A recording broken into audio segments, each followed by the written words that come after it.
subsídios. Lições Bíblicas Adultos.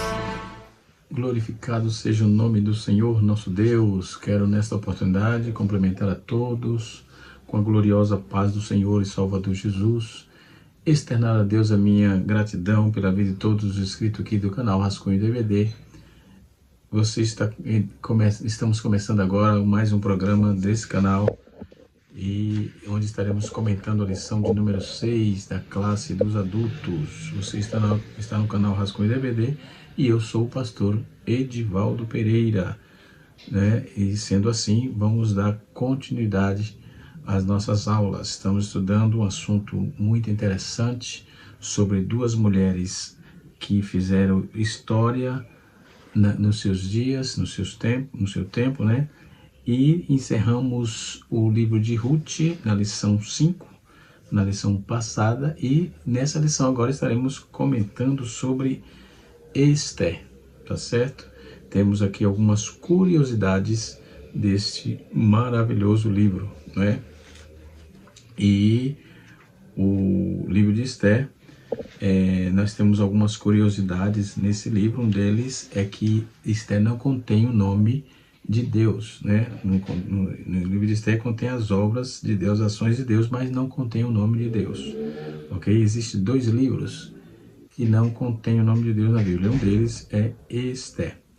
Outro sim, outra curiosidade, o livro de Esther, junto com Ruth, são os únicos livros que têm o nome de mulher na Bíblia, tá? Que levam seus nomes, né? E assim sucessivamente. Temos ao decorrer desse canal essas e outras informações. No decorrer desta aula você estará sabendo. Então não saia daí, não perca a oportunidade de poder estar aprendendo a palavra de Deus. Se você passa aqui pela primeira vez, não é inscrito, se inscreva nesse canal. Se você já é inscrito, deixe o seu like, verifique se você ainda está inscrito. Se não, reescreva e deixe o seu like, compartilhe esse vídeo para mais pessoas, para que possamos levar a palavra de Deus, a palavra do Senhor, mais longe. É de graça, não paga absolutamente nada, não há ônus nenhum, tá certo? Há bônus dentro do conhecimento, mas ônus não existe, ok? E isto posto, vamos dar a continuidade da nossa aula. Nós temos aqui a organização do livro de Esther, né? Nós temos o primeiro tópico, a organização do livro, né? No segundo tópico nós temos o contexto histórico do livro. No terceiro tópico nós temos o propósito e mensagem. Propósito e mensagem, né? Então nós vamos dar continuidade a esses trabalhos, né?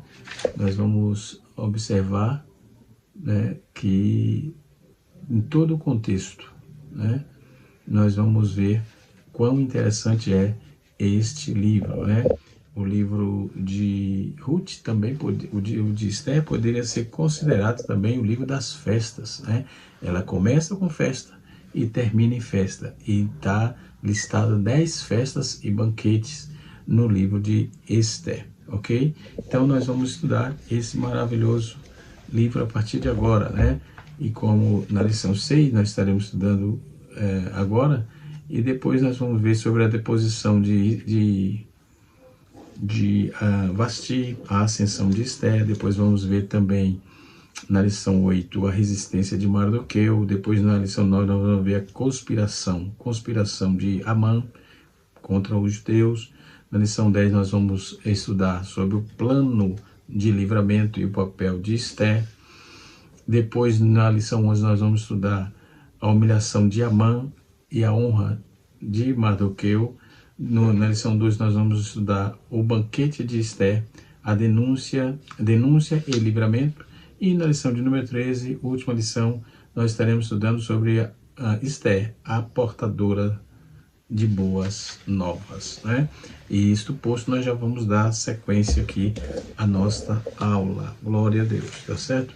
Então, o livro de Esther é um dos livros que compõem o Antigo Testamento, né? Esse livro narra a história de Esther, Mardoqueu, tem duas personagens muito importantes, né? Está em torno de 4 pessoas nesse caso, mas 2 são muito destacadas, que é no caso Esther e Mardoqueu, ou Mordecai, conforme queiram, né? e Amã e Assuero, né? Ou Xerxes, ou Artaxerxes, enfim. Na Bíblia hebraica, esse livro está organizado dentro do grupo chamado de Megilot, né? Cuja composição consiste em 5 livros. Esse livro, junto com Ruth, ainda é cantado nas festas de Purim, ali em Israel. Ainda hoje, faz parte do pergaminho deles lá, como eles vão falar, eles vão recitar esse livro. Tanto ele como Esther são recitados nessa festa aqui citada, tá certo? Nós temos 5 livros que faz parte desse contexto do Megilot, que é Ruth, Cantares de Salomão, Eclesiastes, Lamentações e Esther. Então, nós vamos ver observar aqui, fazer um panorama do livro de Esther, ok? Então, conhecemos as suas principais características. Quem escreveu o livro de Esther? O livro de Esther, ele é anônimo, o autor é desconhecido. Alguns já sugeriam que teria sido Mardoqueu, porém, detalhes contextuais tornam aí essa impossibilidade, essa possibilidade bastante improvável, aliás, né? Tem aqui uma indicação de um material, se a gente quiser fazer uma crítica, observar uma crítica sadia para os livros do Antigo Testamento, esse material é interessantíssimo, tá certo? Crítica textual do Antigo Testamento, introdução biprática, né? De Hélice Batismon e Eric Tully, né? Um material interessante que eu recomendo, tá? Caso queira também fazer do Novo Testamento, tem aqui do menino lá da Adventista, muito bom também, já para o Novo Testamento, tá certo? E assim, não é o nosso assunto, vamos voltar aqui no foco da nossa lição. Como estamos falando do Antigo Testamento, me veio a lembrança para indicar esse material, tá certo? Também indico, claro, o livro aqui de apoio, ele vem muito robusto, muito bom, interessante, né? E assim sucessivamente. Quem escreveu o livro de Esther? Né? Como eu já disse, o tom do livro, ele tem um tom de antijudaísmo, né? Mas vamos para essa questão do livro de Esther, né? Como eu já disse, o livro é desconhecido, o autor é desconhecido, né? É bastante provável que se afirme, alguém tem sugerido que fosse Mardoqueu, ou Mordecai, porém, detalhes textuais tornam essa possibilidade totalmente improvável, né? Que se sabe ao certo é que o autor do livro de Esther foi um judeu que possuía grande conhecimento dos costumes da Pérsia, a geografia do império e da corte. Ele conhecia do sistema da Pérsia, conhecia a cidade de Suzã, conhecia a geografia do império e também das particularidades da corte, né? E assim sucessivamente. É bem provável que tenha esse escritor, quem escreveu, tenha vivido em Suzã. Possivelmente também ele teve acesso aos escritos, né, de Mardoqueu, as crônicas do governo, para apresentar lá aquela questão de que o dito que Mardoqueu tinha escrito lá sobre a crônica, aliás, que o Mardoqueu registrou sobre as ameaças que estavam tentando contra o rei, tá certo? Então é um assunto interessante, ok? É bem provável que esse escritor ele tenha passado lá por Suzã, né? E devido a alguma semelhança, né, dentro do estilo hebraico, Êxodo e Neemias também foram apontados como possíveis autores deste livro, tá certo? Mas não se bate martelo em nada, então geralmente todo mundo é de comum acordo dizer que é um livro anônimo, o autor é desconhecido, tá certo? Essas elucubrações fazem parte do campo de estudo para acharmos um comentário ali, tá? Fora disso, nada mais provável, tá certo?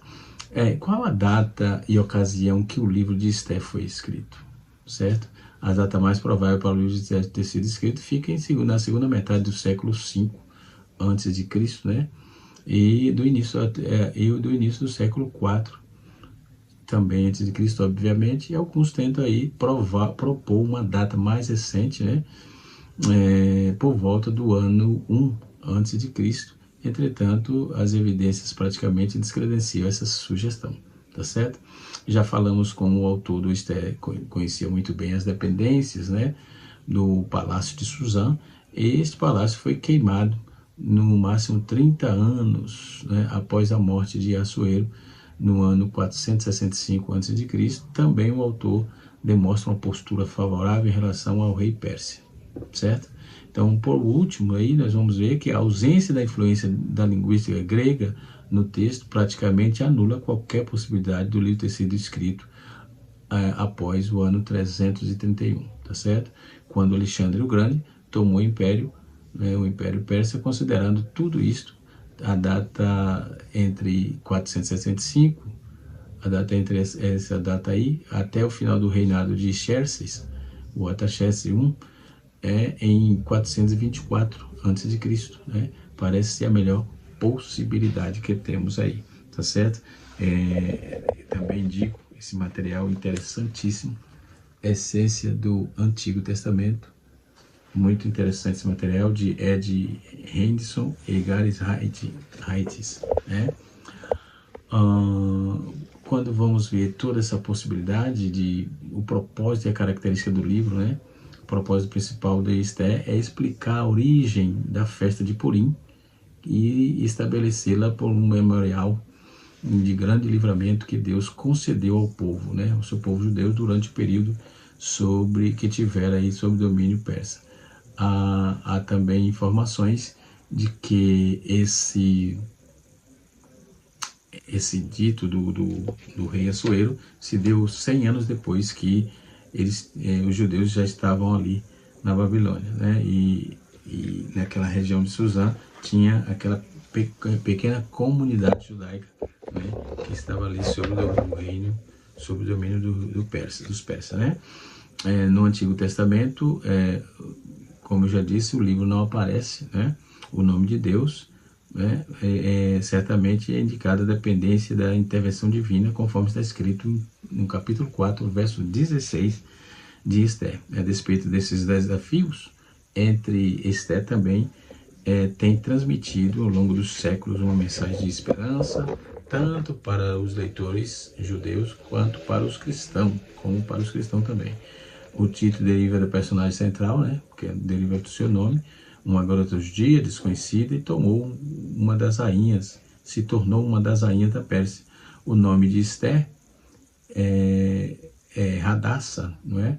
Que seria o nome dela, mudou para Esther, né? O nome dela mesma era Hadassah, conforme Esther, capítulo 2, versículo 7.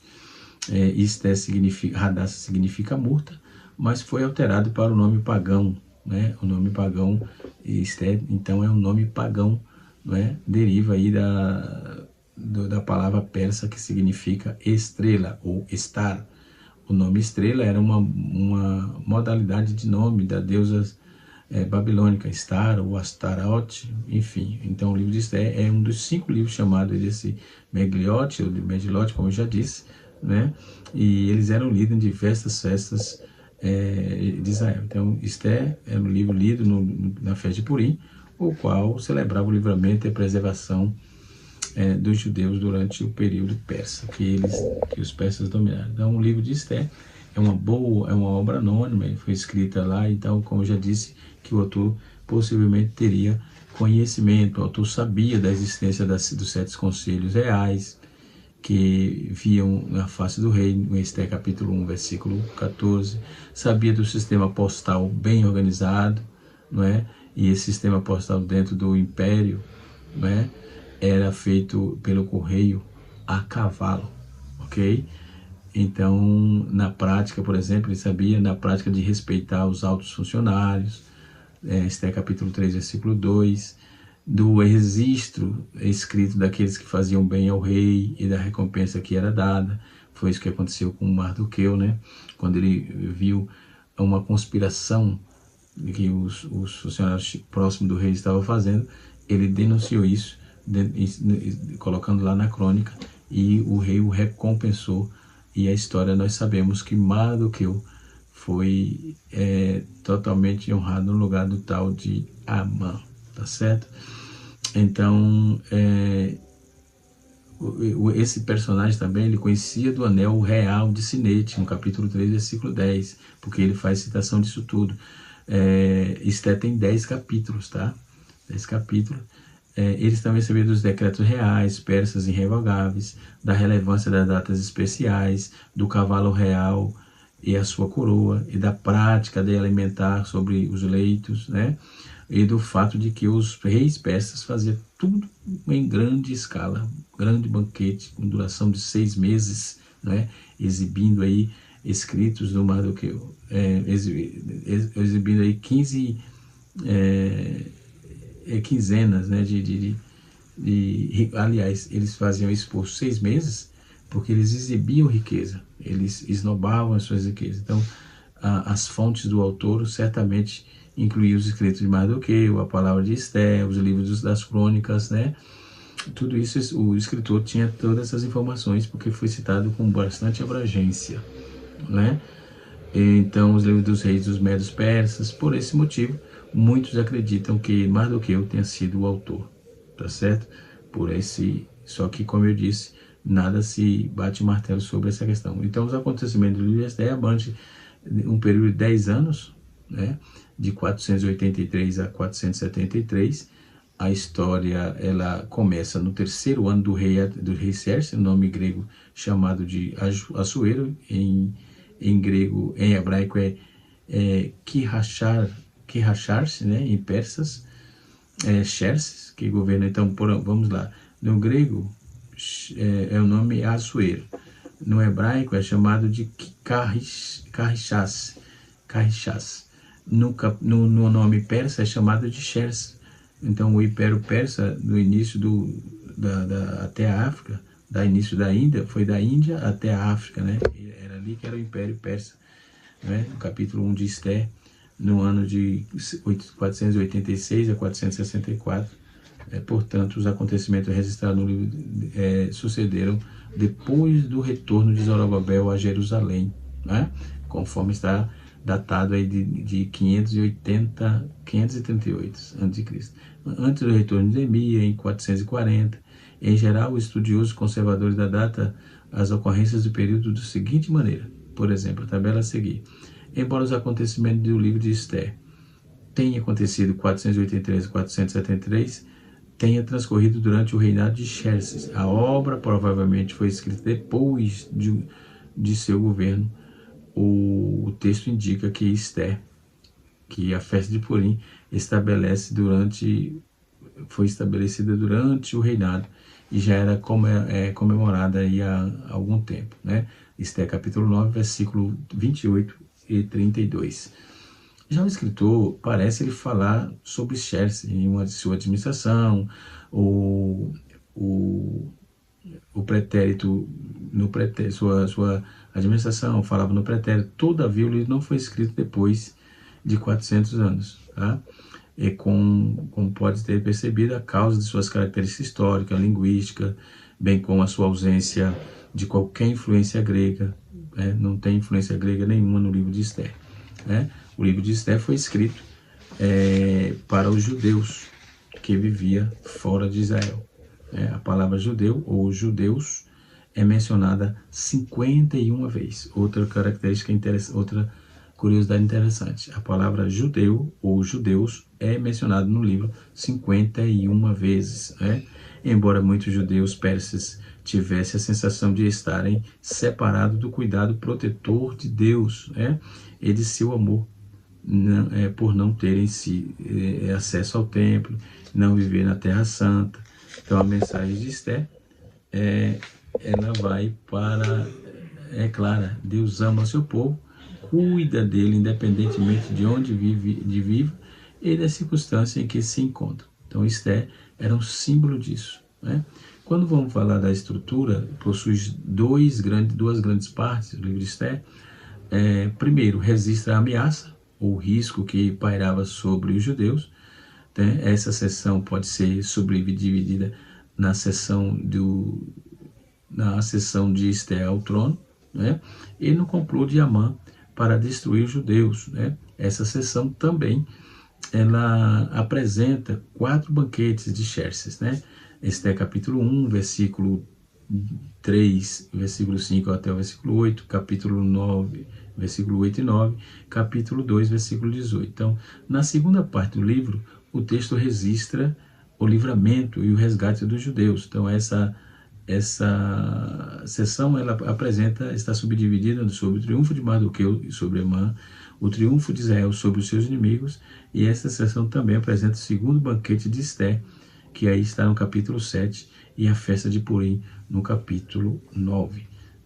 E assim sucessivamente. Nós podemos ver que a estrutura desse contexto fala dos períodos dos judeus, do capítulo 1 até o capítulo 5, a deposição de Vasti do capítulo 1,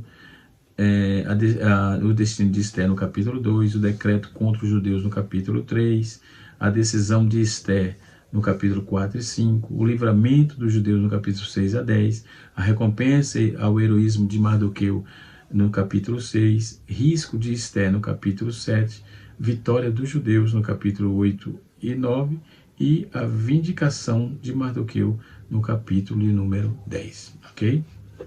Outras observações estruturais que é feita dentro desse contexto por muitas organizações quiasmáticas, por exemplo, do livro, o prelúdio, as informações introdutórias, o decreto de Xés para determinar os judeus. Amã procura obter vitória sobre Mardoqueu, aí vem a insônia do rei no capítulo 6, aí tem a vitória de Mardoqueu sobre Amã, tem o decreto, enfim, tudo isso. Nós temos a mensagem do livro de Esté, é uma história contínua, na qual 6 banquetes e decretos, ela começa ocorre 6 banquetes nesse período, e ela começa com uma crise, quando a rainha Vasti recusa-se a aparecer. O rei era um tolo, ele bebia, parece que era como assinou um decreto muito tolo, e assim sucessivamente. No decorrer da história podemos observar isso, que Assuero, o Xés, envergonhado, ela não quis aparecer, ele ficou envergonhado perante os líderes de seu governo. Aí a história fala da expulsão dela, de como uma jovem garota foi escolhida no concurso, um enredo aí secundário que revela o ódio do primeiro-ministro de Amã, que era no caso o Amã, contra o rei judeu. Deus providenciou que Esté ganhasse tudo isso, acreditamos nisso, porque ele fez um concurso e quem ganhou foi a judia, a menina Esté. Logo, depois a Vasti, isso é assunto para a próxima lição 7, ok? Então, por esse motivo, Amã persuadiu o rei Xerxes para exterminá-lo. Mardoqueu, Amã tinha raiva dele, não gostava dele. Mardoqueu era conhecido um líder judeu, não se prostrava diante dele, e aí ele não gostou dessa situação. Obediência é uma coisa, subserviência é outra, E o Amã, o Mardoqueu não foi subserviente a esse primeiro-ministro, que é aqui denominado, ok? Então, dentro da nossa, para você ver um assunto bastante bom, bastante intenso, interessante, muito bom, por sinal, deixa eu corrigir aqui, Então, desse contexto histórico, conforme já trouxe aqui, o Império Persa dominava 127 províncias, desde a Índia até a Etiópia, na África, conforme isso está em Esté capítulo 1, versículo 1 até o versículo 3, e Esté capítulo 10, verso 1. Estima-se que naquela época o Império possuía aproximadamente 10 milhões de habitantes, 100 milhões de habitantes, desde que pelo menos 3 milhões eram judeus. Desses 100 milhões, pelo menos 3 milhões eram judeus, e que foi levado para lá em cativeiro. A história narra que o livro se passa em Suzã, depois uma das 3 capitais persas. Essa cidade também servia como uma residência real de inverno, claro, se é real é do rei, Então, várias evidências arqueológicas, documentos históricos estão de acordo com os detalhes propostos no livro, ok?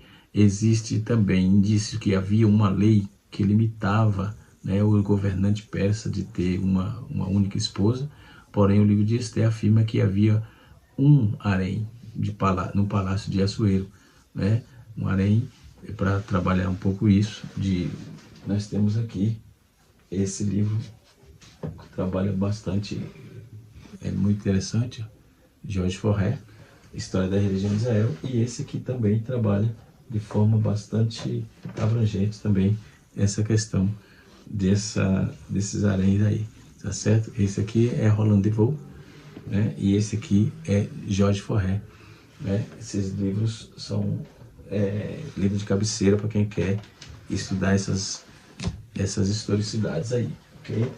Eles ajudam, elucidam bastante, aclaram muito, de fundamental importância para quem gosta não, e precisa, né? Precisa conhecer, precisa saber. Vamos lá, vamos para frente, né? Então, quando podemos ver, o livro de Esther, ele faz referência ao jejum, ao clamor dos judeus, eles clamam por ajuda, obviamente estavam jejuando, pedindo a ajuda de Deus. Então, Mardoqueu também demonstra sua fé em Deus, explicando que se a Esther falasse, ela sabia que o socorro era para os judeus, então aconteceria alguma coisa de alguma forma, né? Então Mardoqueu também expressa aí a sua compreensão acerca da soberania de Deus, né?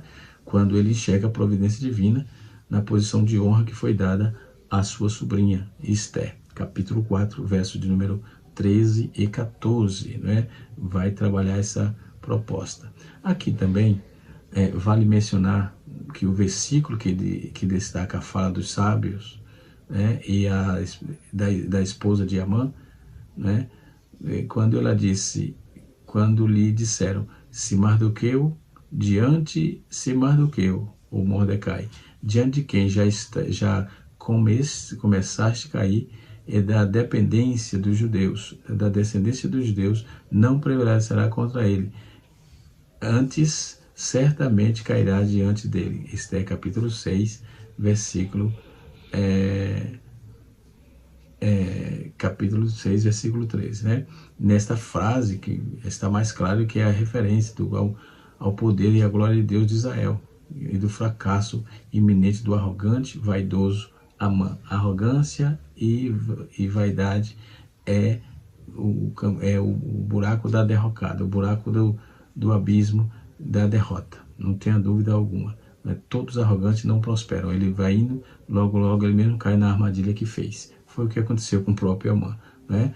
Na verdade, a forma com quem o autor do livro como ele conduziu a narrativa, ele coloca Deus em evidência do começo ao fim do livro de Esther, né? Mesmo não tendo a grafia do nome de Deus, né? Então, os princípios fundamentais do livro, ele está embasado em alguns ensinos e princípios fundamentais para a vida cristã, né? Nesses princípios nós vamos aprender que em um determinado momento do povo de Deus, o povo de Deus ele sofre intensas perseguições de seus inimigos, porém Deus preserva o seu povo durante os períodos difíceis, né? No livro de Esther também aprendemos que como o povo escolhido do Senhor, devemos exaltá-lo, né? E para todas as suas maravilhas, por todas as suas maravilhas, devemos permanecer fiéis a Deus, orando a Deus, esperando, no caso, a sua providência, né? Para conosco, a nosso favor, e confiando que Ele derrotará definitivamente todos aqueles que se levantarem contra a sua obra, contra a sua igreja, contra o seu povo. Então, dentro do contexto do livro de Esther, temos um esboço variado aí, conforme eu já trouxe, e os capítulos, que são 10 capítulos, tá certo? A categorização desse livro é a mesma que Esther, é a única que pertence aos escritos, né? Ela pertence a 11 livros, que compõem aí a terceira seção da Bíblia Hebraica, né? E na seção da Bíblia Hebraica também, do lado de Ruth, integra o Megilote. Eu já falei sobre isso, né? Já trouxe aqui sobre essa questão. Então, vamos lá. A da teoria também eu já falei. A característica literária também já passei por aí. A ausência do nome de Deus, da mesma forma que como Ruth, que apresenta nos Deus da provisão, agindo de forma a favor do seu povo. A única diferença é que o nome de Esther em Ruth é mencionado diversas vezes, mas o nome de Esther, o nome de Deus no livro de Esther não aparece no texto, né? Mas o seu agir é visto em toda a narrativa, em toda a história, desde o capítulo 1 até o capítulo 10, enfim, conforme já cita aí, nós vamos ver que Matthew Henry ele vai trabalhar essa proposta no seu comentário. Ele diz que ainda que o nome de Deus não se encontre no livro de Esther, ou mesmo não se pode dizer de sua mão, mesmo que o nome não está lá, mas não se pode dizer da sua mão, guiando minuciosamente os fatos, que combina com a libertação do povo, sendo a ausência do nome de Deus uma constatação da qual seria a razão desta característica tão peculiar e exclusiva do seu livro, né?